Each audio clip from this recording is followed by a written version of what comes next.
اعوذ باللہ من الشیطان الرجیم بسم اللہ الرحمن الرحیم السلام علیکم ورحمۃ اللہ وبرکاتہ۔ تجوید سیکھیں ود فاطمہ، اس چینل پر آپ کو خوش آمدید کرتی ہوں۔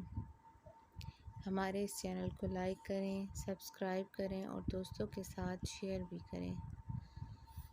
آج ہم اظہار حلقی کیا ہے دیکھیں گے اور اس کی مثالیں دیکھیں گے۔ اظہار: نون ساکن یا تنوین کے بعد حروف حلقی یعنی حمزہ، ہا، عین، ح، غین، خ میں سے کوئی حرف ہو تو اظہار ہوگا یعنی غنہ نہیں ہوگا اور اس کو اظہار حلقی کہتے ہیں۔ اظہار حلقی کی مثالیں: حمزہ، ہا، عین، ح، غین، خ یہ حروف حلقی ہیں۔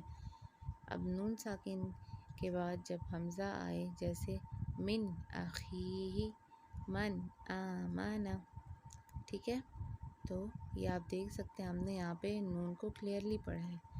من، ہم نے آواز کو نہیں چھپایا۔ من اخیہ، من آمن۔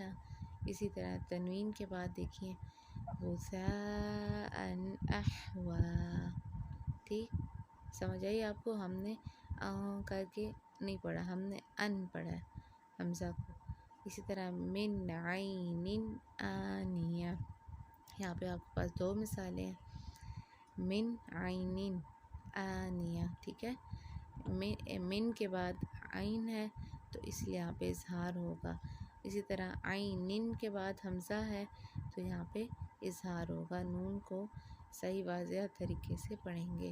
اب ہا کی مثال دیکھ لیتے ہیں، من ہاد، منہ، منہم، دیکھا آپ نے؟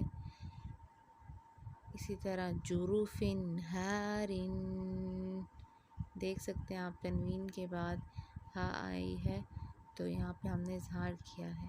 وَلِكُلِّ قَوْمٍ هَادٍ۔ عین کی مثال أَنْعَمْتَ مِنْ عَلَقٍ مُحَمَّدًا عَبْدُهُ لِيَوْمٍ عَظِيمٍ۔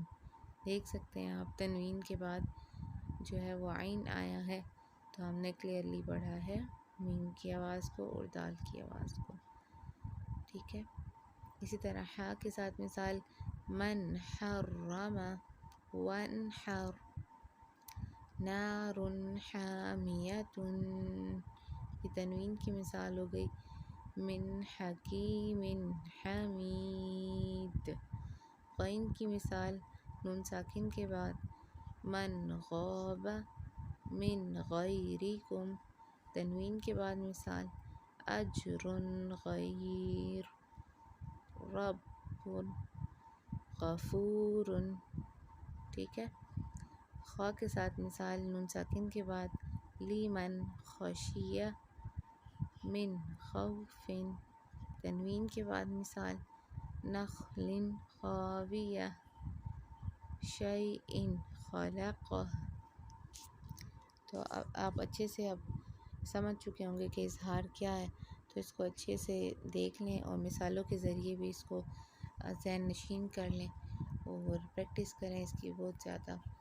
اور نیکسٹ ویڈیو تک کے لیے آپ سے اجازت لیتی ہوں۔